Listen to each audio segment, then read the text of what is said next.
Welcome to this episode of Vision Alignment. Oh, we've got a great show for you lined up for today. And I got to tell you, there's so much going on with everything. So we all have blindness in our lives. We need to come back and understand we all have blindness in our lives. So if we can understand our blind spots, and if we can start to understand how important it is for our vision to be aligned with our core beliefs, our core values, our core strengths, then that is going to make all the difference in the world. We're going to be much more happier, much more successful, all that. So it's very, very important. Now, I want to tell you a little bit about our guests that are coming up for tomorrow, but before we do that, I want to talk to our guest for today who knows a lot about having his own vision aligned. And this is our very own Mark Brown. Welcome to the show, Mark. Hey, Brian. Good to see you, my friend. It's good seeing you. So, Mark, you heard a little bit of the intro to the Vision Alignment Show, and you know what it is that we talk about. We talk about vision, we talk about blind spots, but really before that, I just want to set the table, and I'm going to go away for a little bit while you talk, but I really want to have you tell your story. So, and yes, I know you came over here when you're 18 years old. Tell us that whole story as well, and however you feel that it makes the most sense. And I'm sure you've done this many, many times, but give about 2 or 3 minutes. I would appreciate it. Sure, that's fine, Brian. For those who don't know, I'm Mark Brown.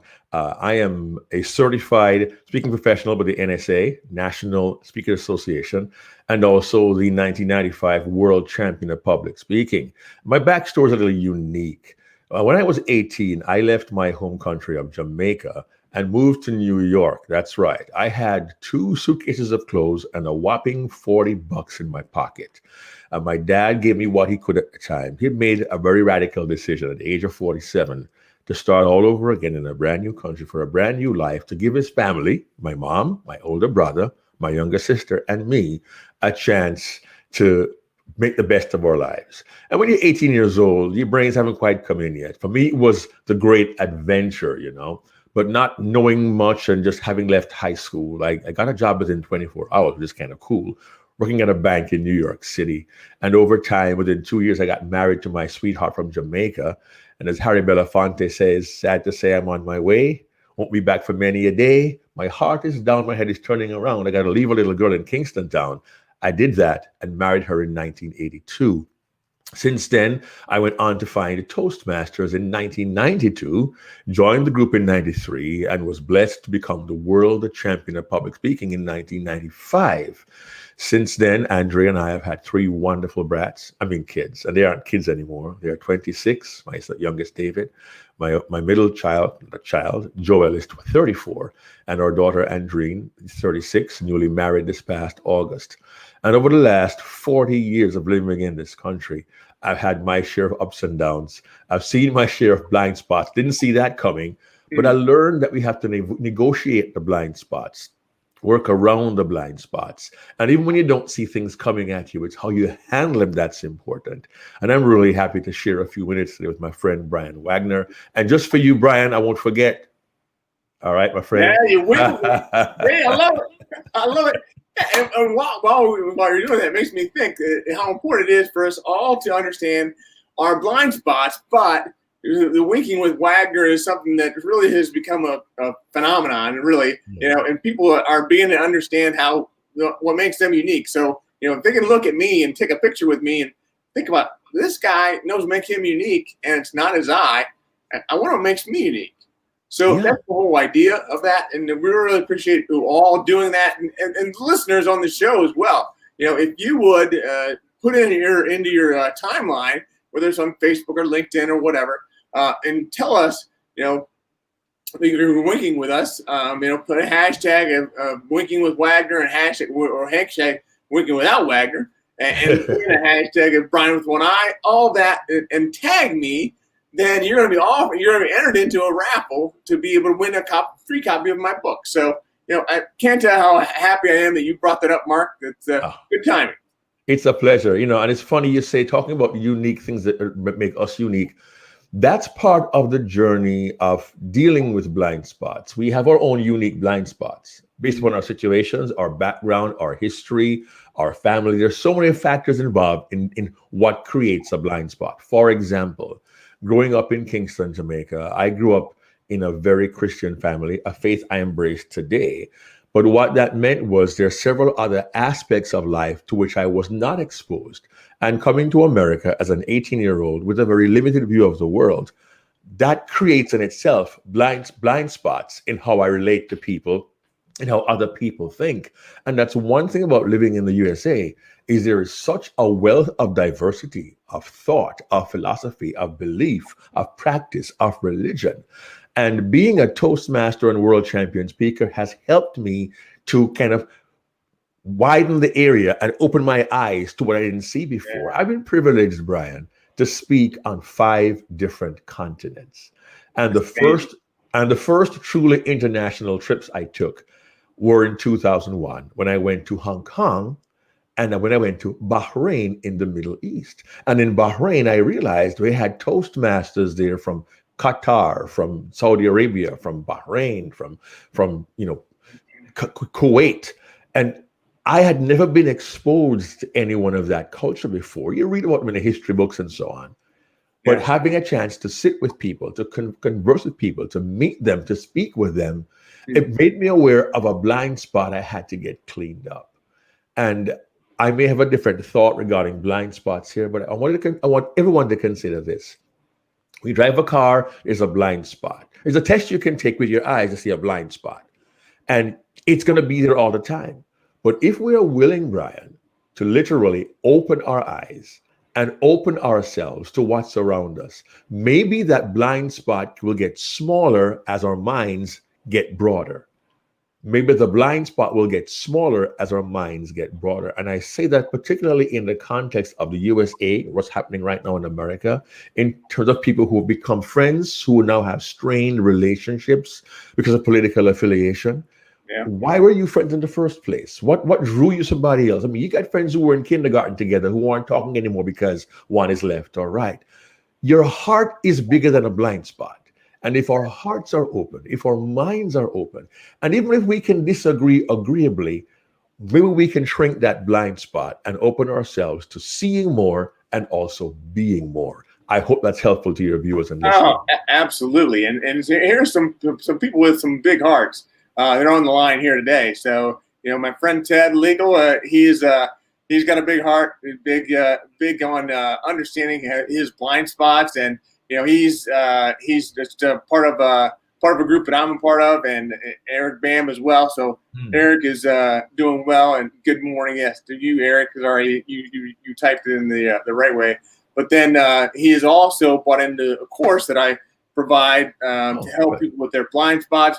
I help people go from a point of blindness to sight to vision, and that's really important for us all to understand that aspect of our life. And there's so many people that have gone into that and dig into deeper into the blind spots and the vision. It's made all the difference in the world. So want to make sure that we bring them on. Oh, and there's some good spots, some good people that have come on. Thanks, Ted. Thanks, Eric. Nice comments there. And I really appreciate that you like that comment, Eric, about your heart is bigger than a blind spot. See, it depends on our own personal perspective and a decision that we make. First, we have to acknowledge, you know what? I didn't see that coming. I had a blind spot there, because life will make you aware of your blind spots. The thing is, how can your heart help you get past that blind spot? It's a challenge I face. It's a challenge my family faces. It's a challenge we all face. But sadly, I believe for some, it's a challenge they shy away from. They kind of stay where they are. They aren't willing to open their eyes to the blind spots. And my hope is that as you work with Brian, you'll get a clearer vision, pun intended, of what those blind spots are, and you help to shrink those blind spots. It really depends largely on my perspective, my choice, my acknowledgement, and my decision. What can I do in my own life to shrink that blind spot and to broaden my own vision and help other people to do the same? And that's kind of interesting. So what we do on the show is we take turns from time to time. So you have blind spots. We all know that, but we talk about pizza as well. So where's your favorite pizza? You've been all across the world, so Pizza? Yeah. Blind spots and pizza. Now that's a combination, Brian, I would never have anticipated. And funny you asked that question because last night my wife Andrea, my precious wife of almost 39 years, and I had a conversation about pizza. And I said to her, we're here in Georgia now for 20. Let's see, we came here 14 years we're in Georgia. And I said, it's a nice place called Your Pie. It's good pizza. What do you like? She said, pizza for me. She said, I prefer Pizza Express in London, England. I said, really? She said, yeah, I'll go there tomorrow if I could. And I went with her and with my son Joel back in February. And I do like Pizza Express, but there's nothing like a New York pizza from a pizzeria. With Maurizio, Fabrizio. Hey, how you doing, Giuseppe? Give me 2 slices, forget about it. So I spent time in New York. However, I will say one of the most amazing pizzas I've ever had, I had in, of all places, Nice, France. It was a white cheese pizza. And I found out in France, there's no such thing as a slice of pizza. In France, they give you the whole pie. It was a white cheese pie. It was delicious. And I found out when they give you that pizza, it's for lunch. And they expect you to eat the whole pie. When I say eat the whole pie, I'm talking eat the whole pie. Nice. And that was a delightful piece. That's the whole pie right there. I can see my face. That was in Nice, France last year. Yeah, I had the whole thing. I ate the whole thing. It was the best white cheese pizza I've had anywhere. We also went to Ventimiglia, Italy, and had pizza there as well. And again, Italian pizza to me is the best. So white cheese definitely is one of my absolute favorites. If I feel carnivorous, give me the whole thing, the ham, the sausage, the pepperoni, the chicken. Give me the whole meat lovers pizza. Those are my 2 favorites. So on the white cheese pizza, it was it. There was just cheese. That's it right there. It's yeah. There was nothing red on there. Just the white cheese, a little dollop of sour cream in the middle, and I had to eat the whole thing. You know why? Because everybody else around me ate their whole pie. There's no slicer. You can't buy a slice. You say pizza. Really? No, you ask a pizza to give you the whole pie. Give you the whole pie. Talk about not seeing that coming. Didn't see that coming, but I had to enjoy pizza. Yeah. So Eric says pizza is greater than blind spots, and he says he likes Miller mushroom too. Yeah. Good. Very European, the whole pie. You get a fork and a knife. I've not experienced that, so that's a new one on me. Well, I hope you get to enjoy that one day because it truly is remarkable. And right, they give you a knife and a fork. If you want to cut the knife and then eat away. But I had to eat the whole thing. I couldn't be embarrassed by the women around me having whole pies. Big man. That was lunch and supper all in one. Right? Mark, I'm so glad you came on today. So tell me, what is the biggest factor in your success? The biggest factor in my success, and it all depends on how you define success. Some people think success means you have $1 million home, you live on a great property, all the money in the world that you want. And I know people who are very wealthy who are very miserable. Others define success as living a life where you think it's worthwhile. The impact you make, and I believe this, the impact you make is meaningful. Your family loves you and you love your family.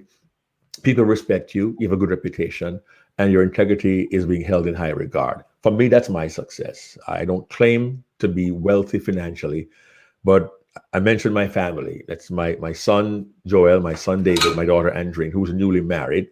She got married on August 21st.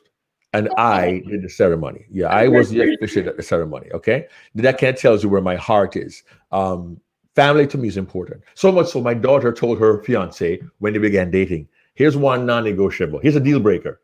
Every year, Thanksgiving and Christmas, I go to mom's house. If you can't handle that, it's not gonna work for us."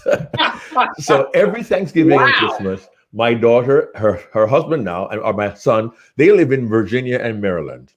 and they come down for the holidays. They drove down for the wedding. They drove down for Thanksgiving, and they're going to drive down in a couple of days for Christmas. We all do COVID tests before they come. We all get green lights, and we all do COVID tests afterwards. They don't go out for 2 weeks before they stay in the house for 2 weeks.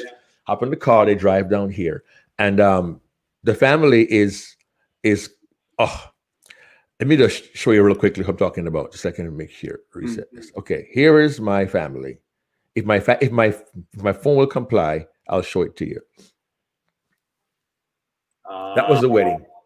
Beautiful. So on this end is my youngest, David, beside my wife Andrea. Yeah. And that's Andrea and Roland are there. And of course, Joel and I, older one, are there. But that's just, so for me, my family is really important for success. Having done a good job, whatever that job may be. Now, context. I told everyone earlier, I'm a certified speaking professional. I'm a world champion public speaker. I've spoken on 5 continents to almost 2 million people. But here's a guy who was 18, a Jamaican with a funny accent, who moved to New York with $40. That was 1980. In 15 years, I was a world champion. And here we are now, 40 years later, and I'm doing good work. I'm touching people's lives and having positive influence around the world. That isn't the brag. That is a matter of a foundational belief. Sure. If I can serve well, if I can do my best, if I can be honest, if I can have integrity, if I can try to help and serve other people, to me, that's success. Yeah. So if you ask the secret, it's a mindset. I'll be very honest. For me, my faith is very, very important, because in my life, I've had several blind spots and several bumps in the road. But despite going through many difficulties and trials, I strive to help and serve others, to be the best that I can be, to continually elevate my level of excellence in everything that I do. And I think those are the keys to my success. And having a loving family who wants to spend time with you every single day. My daughter calls me every single day. What? She's married. I'm like, you calling your dad? Yes. Here are my Orange Theory fitness numbers, Dad. How are you doing? And she got me to do Orange Theory fitness. And I tell you this, my daughter is battling multiple sclerosis for the last 2 years, but she does not give up. She does not give in. So many of our correspondences look like her Orange Theory numbers for the day. Yeah. So you can scroll through that. You'll see Orange Theory numbers for the day, hers and mine. I give her mine. She gives me hers. And every single day she calls to see how her old dad is doing. She doesn't have to do that. But the family bond we have built creates that environment where we communicate, we want to be together. So I encourage everyone, value your family. And by the way you live your life, show them how much you value them. In the work that you do, as you serve others, provide high quality work. If you mess up, admit it and make it right. I'm just a guy who was trying to work his way through this world in a good way. And all those keys put together are helping me to be as successful as I can be. And I will never stop doing that, because until I leave this earth, that's my philosophy. Be a good servant, work hard, have integrity, and strive for excellence. Yeah. That's a great work ethic, great mindset. I mean, all that is phenomenal. So tell me, what is the biggest obstacle? Or there's got to be something you're knocking into, or you're having trouble with, or you're not getting over. What's the biggest obstacle that you have that you're working on? Right now, obstacles are abound.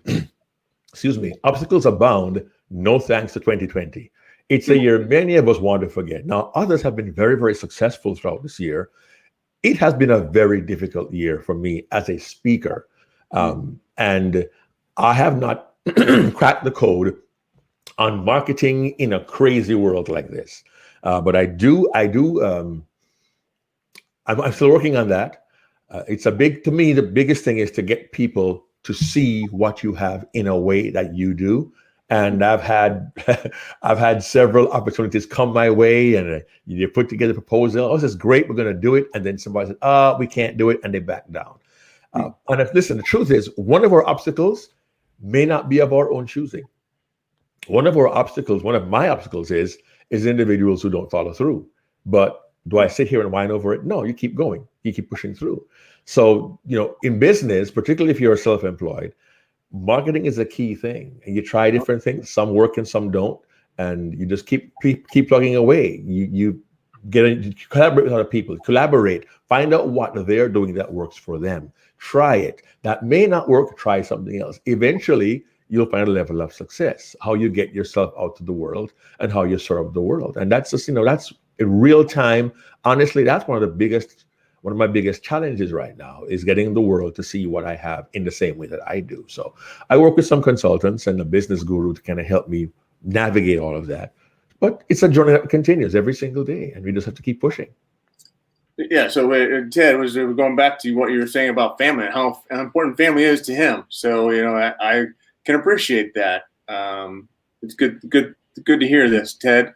Awesome. And yeah, Ted goes on to say next to God, of course. I mean, faith is something that's very important to a lot of us. So yeah. And my intent, again, I don't mean to preach to anyone, but I said I grew up in a Christian family. My mother's father was a Baptist preacher in Kingston, Jamaica. I met my wife, Andrea, when I was 16 at a Baptist church in Kingston, Jamaica. We got married in that church in Kingston, Jamaica. And the pastor is in his 90s now, strong as an ox, and he's still good friends of ours. So I grew up in that environment, and that was my belief system. And I lived with that faith, not trying to proselytize or make anybody become converted. It's just to explain that foundation in my life from my parents, myself, my wife, and our kids are a very, very strong part of my life. Because I don't have time for my whole life story here, Brian, but I'll tell you one small piece. Back in 93 rather, I collapsed in a parking lot of a mall in Yonkers, New York, with severe chest pains, and I was diagnosed with multiple pulmonary emboli, which means several blood clots in the lungs. Turns out that was the good news. The bad news was there was one massive clot inside my heart. That was very, very dangerous. Matter of fact, they did a nuclear scan of my heart and lungs. And the technician, the Jamaican fellow who told me this story, he even told a story in my church for people to hear this. He said he had the x-rays done, and he brought the x-rays to the medical specialist who looks at these pictures.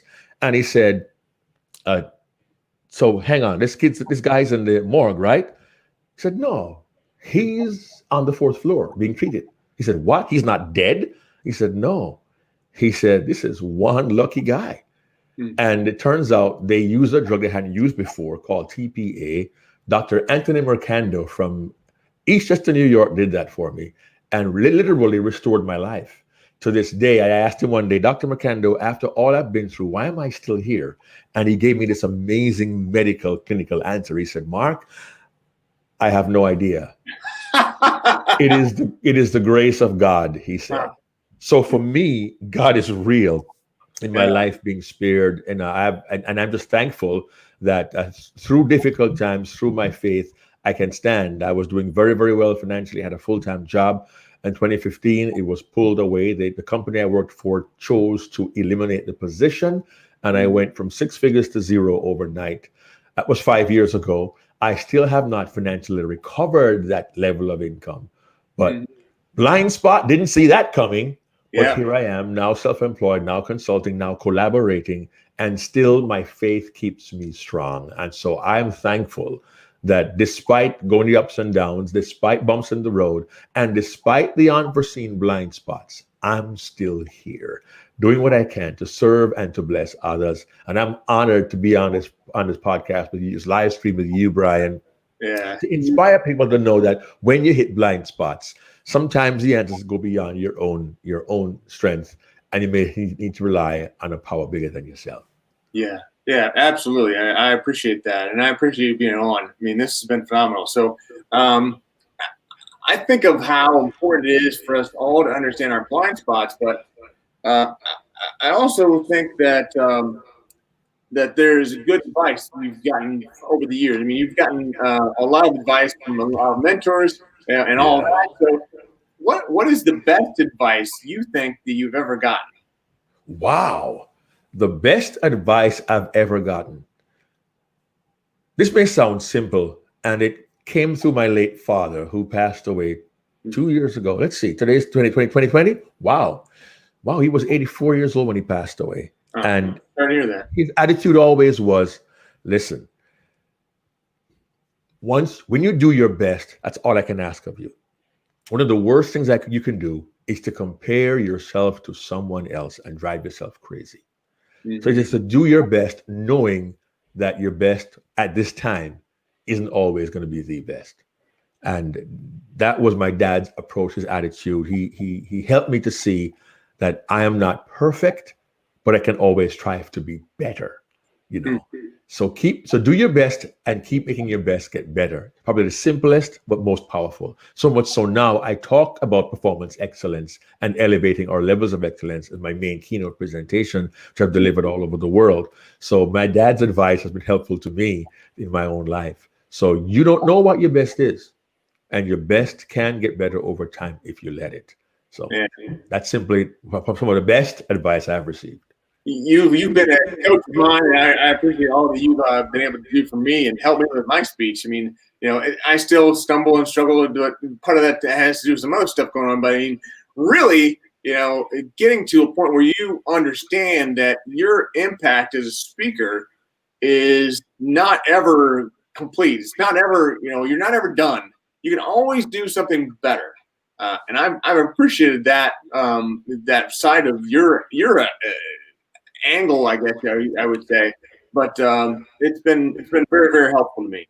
Well, I appreciate that, Brian. As also, just so everyone knows, yes, I am a keynote speaker, even though not too many this year, but I also am a speaking coach. I help individuals shine on stage and online. I work with individuals. I have had a wide variety of clientele, ranging from one of the first Asian female mountaineer to climb all the 7 summits. I have a former U.S. astronaut, one of the first 6 women, politicians, state senators.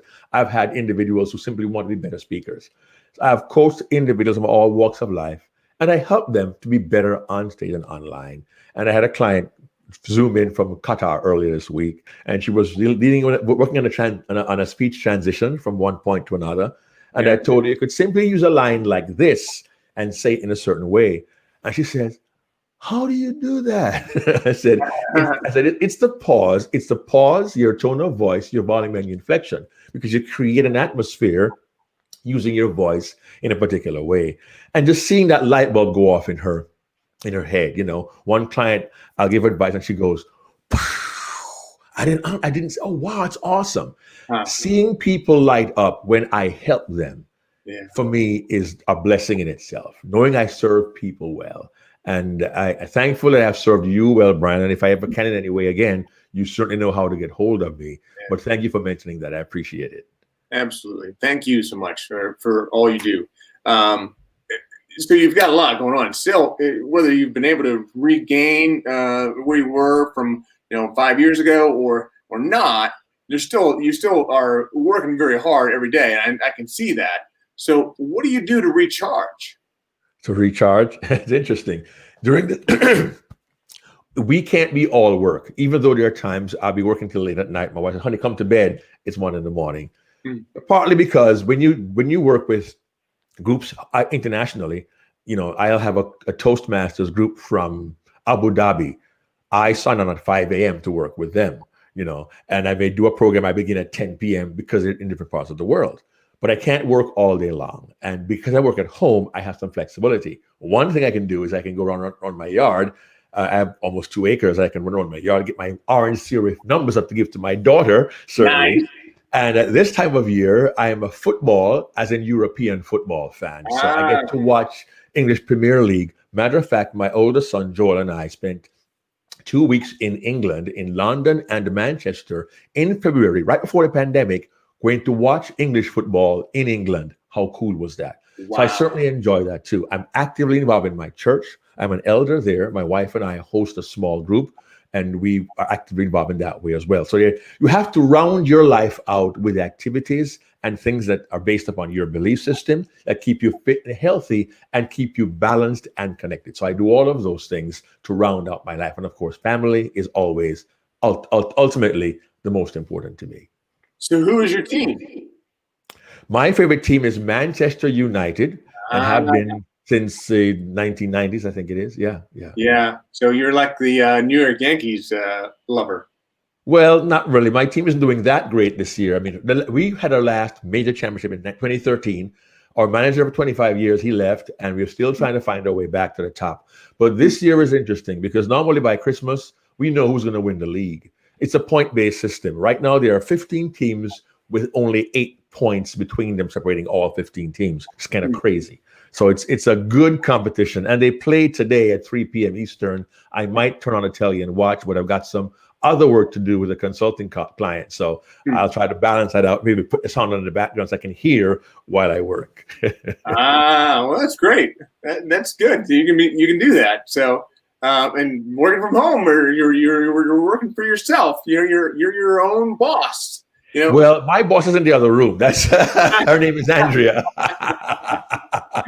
Well, tell Andrea I said hello. I will do that, Brian. Definitely. Thank you so very much. Well, I want to thank you so much for joining us today. This has been phenomenal. I'm going to leave you go. I'm going to have you go back to the green room. Hopefully you and I can talk a little bit afterward. But I hope so too. And excuse me. Yeah, I appreciate that, Brian. And I don't know if your listeners or viewers who have any interest in kind of following me or anything like that. But if they would like to get more about me, my website is markbrownspeaks.com. Simple, right? markbrownspeaks.com.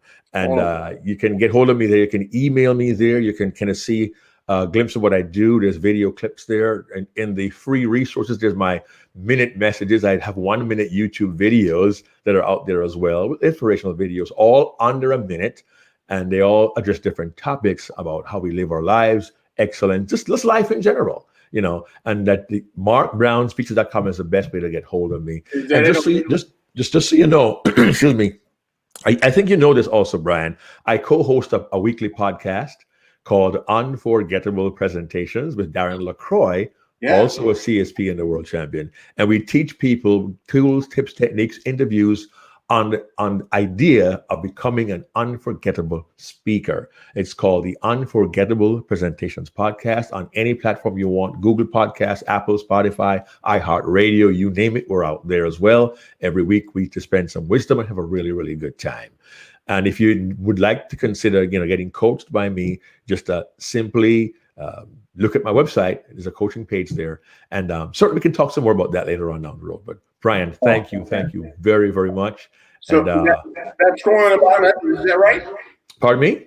The scrolling on the bottom, is that correct? The correct website? Let's see what we have here. I didn't see what's I see comments. Oh, you don't see it? Yes, I see Mark Brown. Yes, I see that's right. markbrownspeaks.com. Yes, that's right. That's okay. It's unforgettable. It is Unforgettable Presentations Podcast.com as well. It's one long domain.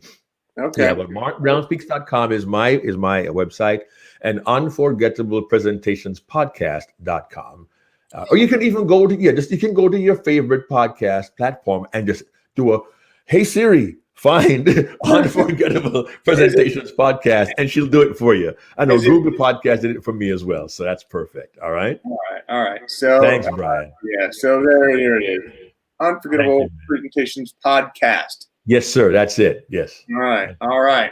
Awesome. Well, thank you so much. Let's see. Somebody else is commenting here, so want to make sure that. Looks like. So Mark, thanks, Ted. Appreciate it. Ted, that's great.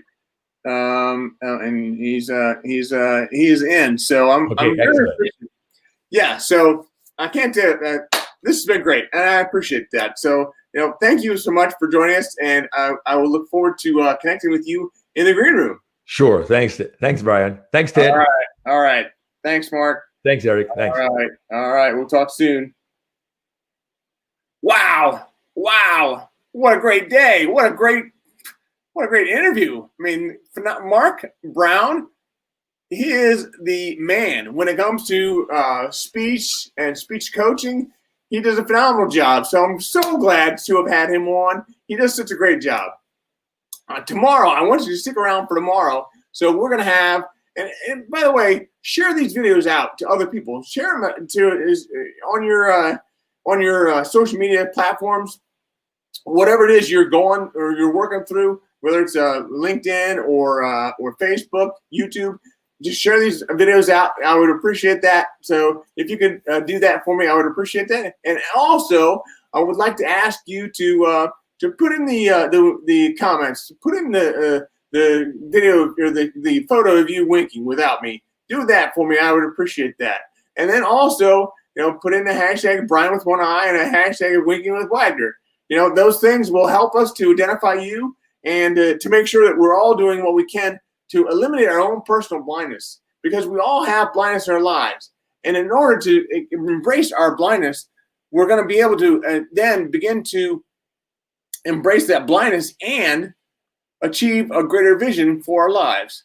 That's one of the most important things that we all can do, because there's so much evil and hate going on in the world. But there's none of that here. We're all about helping other people to embrace their own personal blindness. So thank you so much for joining, and I appreciate that. But as always, keep one eye on the road.